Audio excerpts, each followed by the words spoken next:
అన్నా వదిలేయండి ప్లీజ్, మీ ఇంటిలో ఓ సోదరులా భావించండి అంటూ ఆ యువతి చేతులు జోడించి వేడుకుంది. అయినా ఆ కామాంధుల హృదయం కరగలేదు. అత్యంత పైశాచికంగా సామూహిక అత్యాచారానికి ఒడిగట్టారు.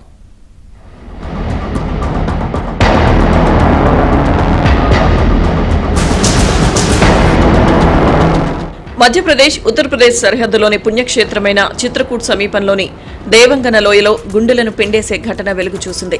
రాజస్థాన్లోని కోటాలో నీట్ కోచింగ్ తీసుకుంటున్న 20 ఏళ్ల విద్యార్థినిపై 3 ఉన్మాదులు సామూహిక అత్యాచారానికి ఒడిగట్టారు.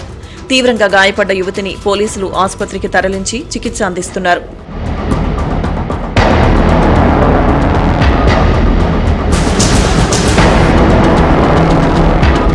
మధ్యప్రదేశ్లోని సత్నాకు చెందిన బాధితురాలు సెలవుల్లో ఇంటికి వచ్చింది. సోషల్ మీడియా ద్వారా పరిచయమైన తన స్నేహితుడి ఆహ్వానంతో చిత్రకూట్కు వెళ్లింది.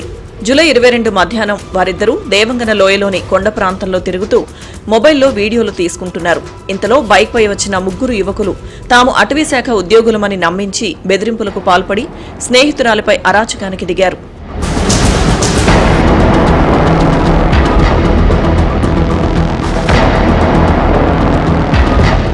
ఆ యువతిని బెల్ట్తో దారుణంగా కొడుతూ కాళ్లు చేతులను టవల్తో కట్టేసి నిర్మానుష్యమైన పొదల్లోకి తీసుకువెళ్లారు. అనంతరం నీట్ విద్యార్థినిని ఎవరూ లేని ప్రదేశానికి బలవంతంగా ఈడ్చుకెళ్లి సామూహిక లైంగిక దాడికి పాల్పడి అక్కడి నుంచి పరారయ్యారు.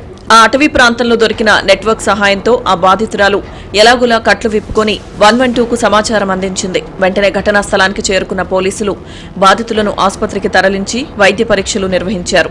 నిందితులు బైక్పై పారిపోతున్న దృశ్యాలు సమీపంలోని సీసీటీవీలో రికార్డయ్యాయి.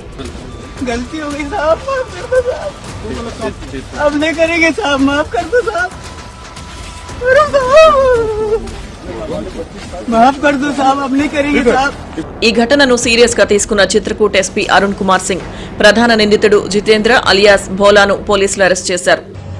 जैसा कि ये लड़का लड़की बता रहे हैं, इनके पीछे पीछे एक बाइक पे 3 लोग और थे।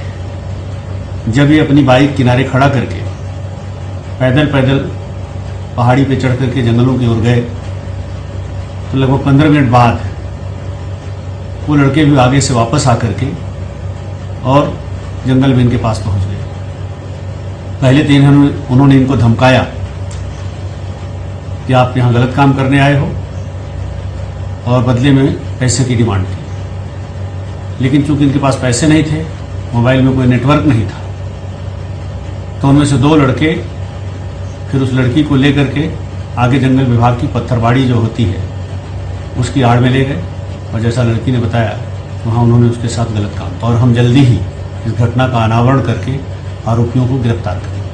భారతీకు పోలీస్ స్టేషన్ పరిధిలోని మడ్ఫా అడవుల్లో నిందితుడు దాక్కున్నాడనే సమాచారంతో యూపీ పోలీసులు special operation group joint operation చేపట్టాయి.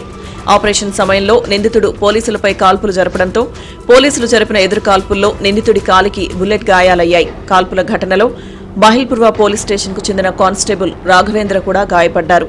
నిందితుడి నుంచి 2 అక్రమ 315 బోర్ పిస్టళ్లు, తూటాలు, ఒక బైక్ ను స్వాధీనం చేసుకున్నట్లు పోలీసులు తెలిపారు. పరారీలో ఉన్న మరో 2 నిందితుల కోసం గాలింపు కొనసాగుతోందని పోలీసులు తెలిపారు.